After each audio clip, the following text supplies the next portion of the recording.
Sassoon रुग्णालयाच्या कॅन्टीनमध्ये आज पुरताच साठा उपलब्ध असल्याचं कळतंय। ससून रुग्णालयाचं जिल्हाधिकाऱ्यांना पत्र आहे।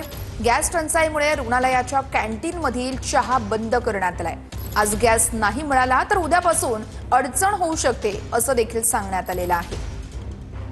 आपण पाहतो की ससून रुग्णालयामधलं हे कॅन्टीन आहे। इथं डॉक्टर्स असतील, त्याचबरोबर पेशंट, नातेवाईक जे आहेत ते मोठ्या संख्येनं दररोज इथं जेवणाची व्यवस्था जी आहे ती कॅन्टीनमध्ये चालत असते। मात्र गॅस टंचाईमुळे कॅन्टीन चालकांना सध्या गॅस जो आहे तो मिळणं उपलब्ध करणं कठीण झालेलं आहे। त्यामुळे ससूनच्या डीननी जिल्हाधिकाऱ्यांना पत्र दिलेलं आहे की ससून रुग्णालयामधली कॅन्टीन्स असतील, रुग्ण असतील, त्याचबरोबर नातेवाईक यांची गैरसोय होऊ नये यासाठी गॅस जो आहे तो उपलब्ध करावा अशा पद्धतीची मागणी डीन सरांनी जिल्हाधिकारी यांच्याकडे केलेली आहे। इथले चहा सुद्धा सध्या बंद केलेला, फक्त कॉफी चालू होतोय। समोसा बनत नाहीये, बाकीच्या गोष्टी बनत नाहीये।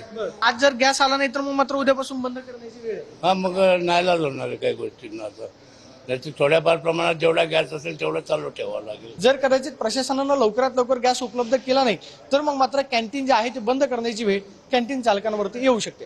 कॅमेरा पर्सन विकी चव्हाणसोबत प्रदीप कापसे, TV9 मराठी, पुणे।